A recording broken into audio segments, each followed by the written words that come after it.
Hey folks, Kevin here. Well, it's April 22nd, 2019. I'm out by the Western Garden plot, and this season and next season it's going to be our nursery section. The reason I elected to make this our nursery section is because we really needed to cut back on some of our annual plantings that we've been growing each year. We've got way more than what we need at this point. And the main reason, though, ultimately is so that we can help protect many of the perennial plants that we've been propagating over the last few years. We've had a lot of wildlife damage to many of the plants out there as a result of them being more exposed to the food forest areas and all that where the deer come in and browse. So the first thing I'll draw your attention to is the area right around the outside of the kennel panel there. And you can see there's some compost on top of the on the wood chips, and planted in amongst the wood chips I believe are seven different gooseberry plants that were out in the food forest. So I decided to dig those up. They got browsed, you know, moderately, but the quackgrass and other weeds had invaded the root systems, and I elected to just go ahead, get them out of there, bring them up here where they're a little bit more protected. They're outside of the chain link right there right now. But what I ended up doing was bending down a lot of the vertical limbs and laying them down on their sides so that we can propagate by getting adventitious roots at each one of the nodes where the leaves would be coming out. And that's called stooling or mounding. And so that's one of the techniques we're using to take those 7 plants and turn them into 70 to 100 plants. So we'll end up seeing how successful that is.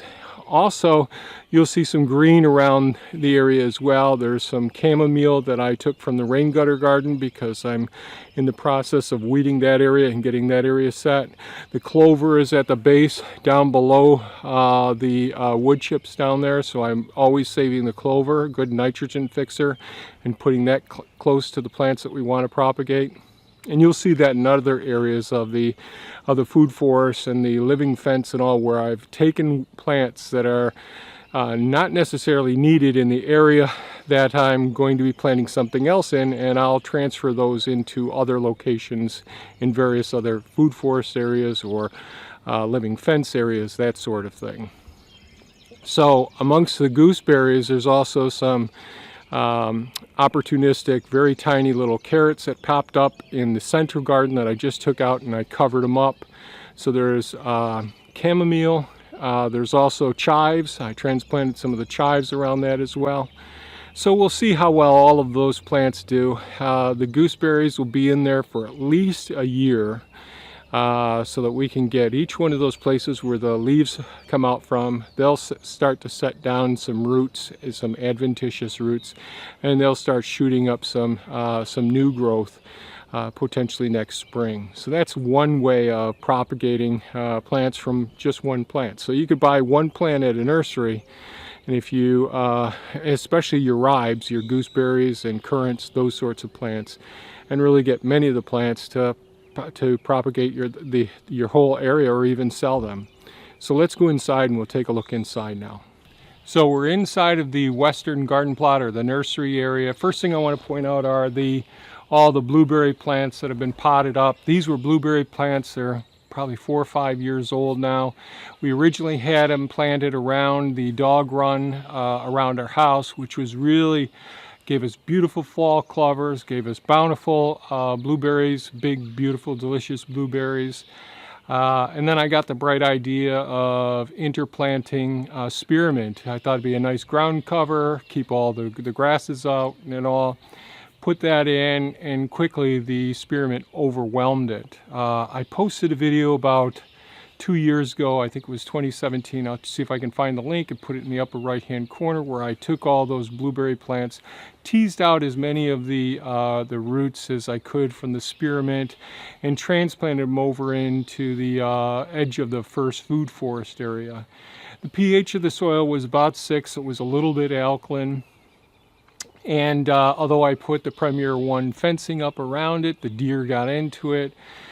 because of being busy with many other things here on the site, the quackgrass got into it, and I didn't get all of the spearmint out, so that competed with it, and that with the deer browsing, well, it took its toll on the blueberry bushes. So early this spring, I went ahead, dug them all up, used a sharp stream water from the hydrants, not a pressure washer, but a good sharp strain to make sure all of the soil was removed from the roots, making it bare root, making sure the only roots that for each one of these plants were the blueberry plants themselves. Trimmed the roots, trimmed the blueberry plants back fairly aggressively, then potted them up using a combination of peat moss, perlite, and compost, and transplanted them and brought those pots over inside of here for now.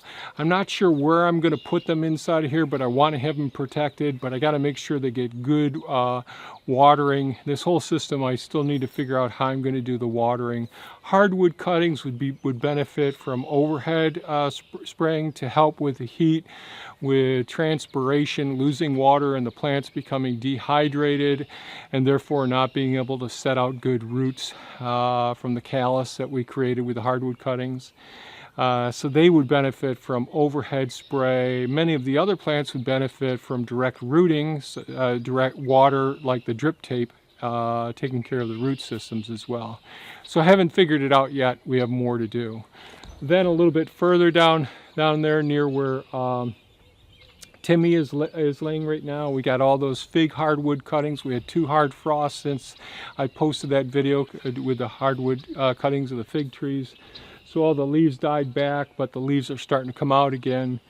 I'm pretty happy with how they're doing. In between, there's some of the pink currants that were really well rooted. Those were hardwood cuttings I had up against the west side of the workshop area, which I'll talk about in a minute.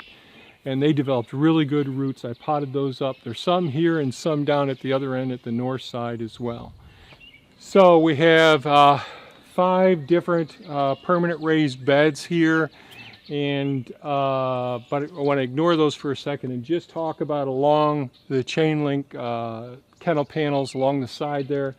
So the first part of the section to about right over there are all thornless blackberries, triple crown, and chesters, the same plants that we grow up in our thornless blackberry pots up front. These are plants that were tip rooted a year ago, and they did really well last season. They've been potted. The pots are actually buried down in amongst the wood chips so that they'd overwinter. I think they all did very well.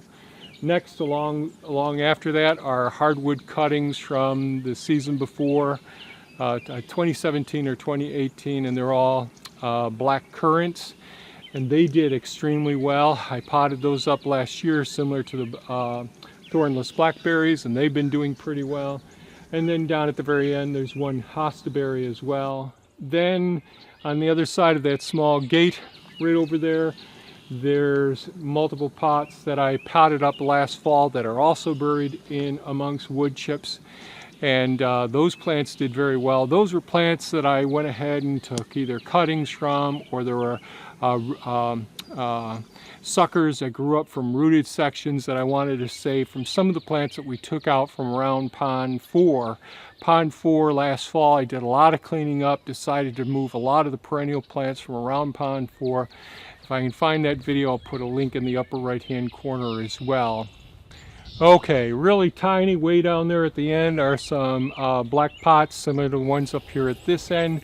Those are all, there's some champagne pink currants, the ones that we rooted up that I already talked about up at this end. Again, all of these pots I have to decide where we're going to put them. On the rest, inside of the hoop, there's pots there, and down along the kennel panels down there are multiple tip-rooted thornless blackberry bushes as well. So we got enough to really propagate. I did put an ad on Craigslist again, didn't get any calls on any of these plants. So let's talk about the permanent raised beds and the perennials that we've got started over here.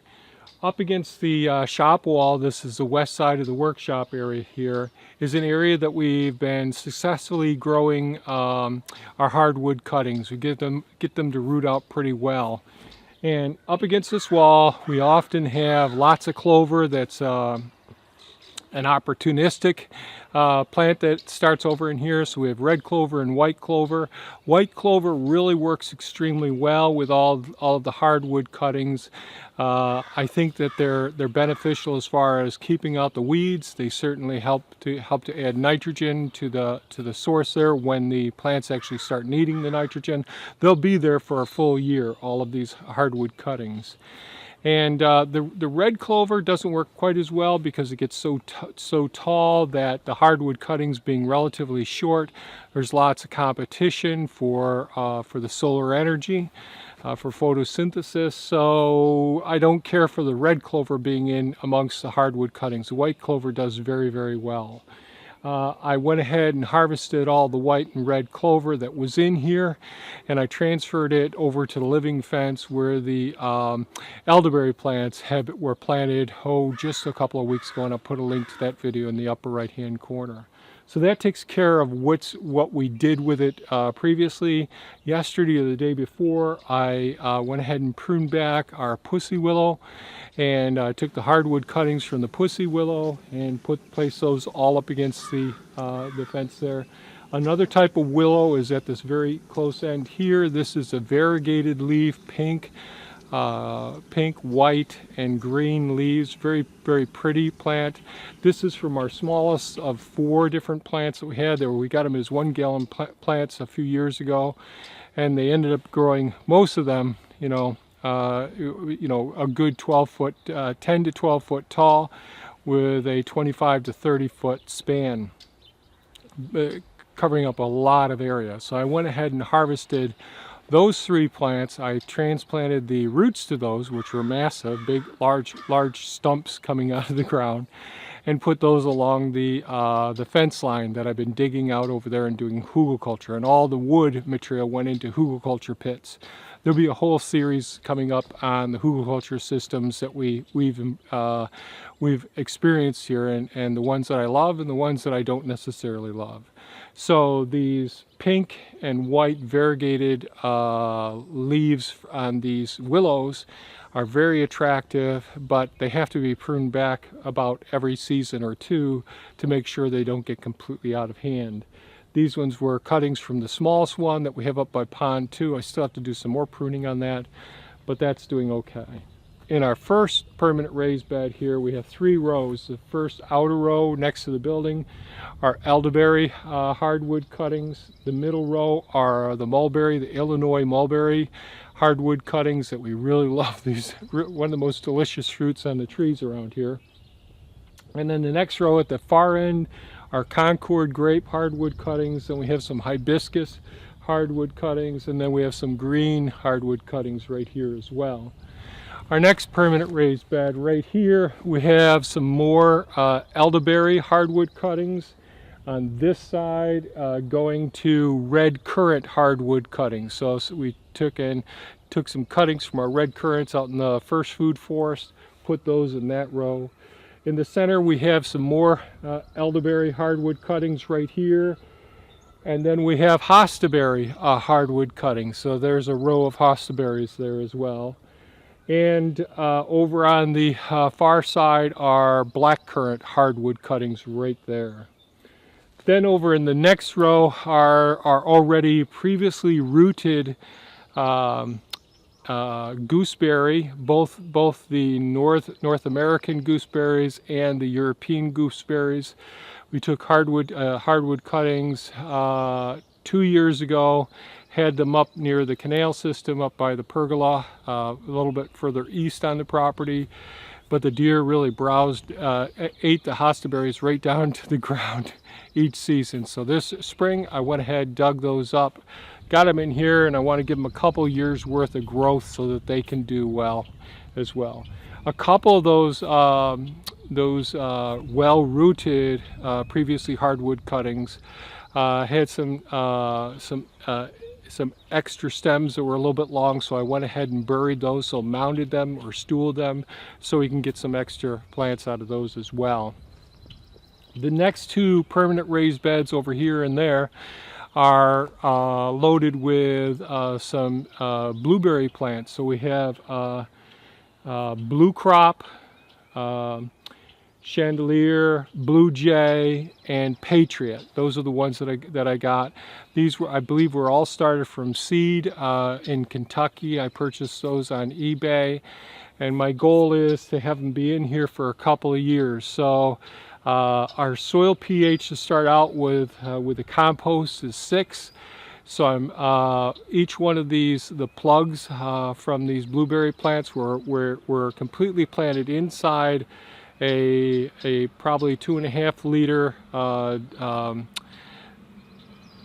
grouping of peat moss, and then I'm going to be gradually lowering the pH of the rest of the permanent raised beds as well. So we have about 200 blueberry plants planted along there, which will be part of a U-pick gardens going up above one of the hugelkultur and back to Eden beds as I get those set. And there'll be a video coming up on that site where we're working up there as well. Then down there, just to the west of the hoop tunnel down there, are sage plants and honeyberries. So the sage plants, I went ahead and did some dividing. So that's another way of propagating plants, is to divide up the roots and separate the plants and get multiple plants out of it. So we had 2 sage plants, and I think we got 4 or 5 there. Then this last fall, I went up into the second food forest, and 2 plants that the deer, well, one type of plant that with 4 different cultivars that the white-tailed deer completely eat right down to the ground each year are honeyberries. So we have honeyberry plants that are probably 4 years old, but you'd never know it from the size of them. So I dug them up last fall, brought them up here, replanted them. They're looking good. So what I ended up doing with those plants are taking and bending the branches down and doing the mounding technique or the stooling technique to go ahead and, again, just like we're doing with the gooseberry plants, we're stimulating those areas where each one of the nodes are, where the leaves are coming out, to put adventitious roots out, and they'll shoot up another plant. So we'll be able to get multiple plants out of those 4 honeyberries that are right there. Just to the west, to the east of the honeyberries and the sage plants are the oregano. I think we had 2 or 3 oregano plants, so I went ahead and we divided them up, the root systems on that, and I think I got 6 or 7 oregano plants there, and I brought 2 inside of the work area where we're doing all the starting all the seedlings for this transplanting this spring, which are all doing pretty well. I'll make a video on that pretty soon. But we're able to get some oregano started out, splits, and got multiple oregano plants as a result of that, because they tend to spread out, and these ones are hardy enough that they come back each year. And I took a couple of them, so the green on the oregano inside is harvestable at this point for any of our culinary needs. Then at the base of the hoop there, where we always grow our beans, we started the peas. Thea planted some seeds the other day. I put some fresh compost there.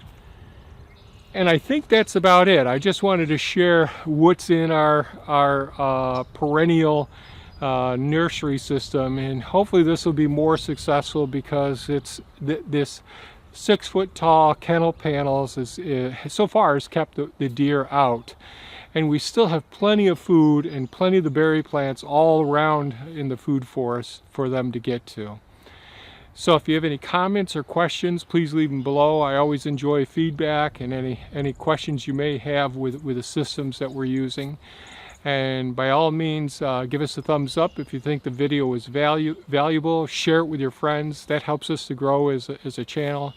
And by all means, folks, have a great day. Take care now. Bye-bye.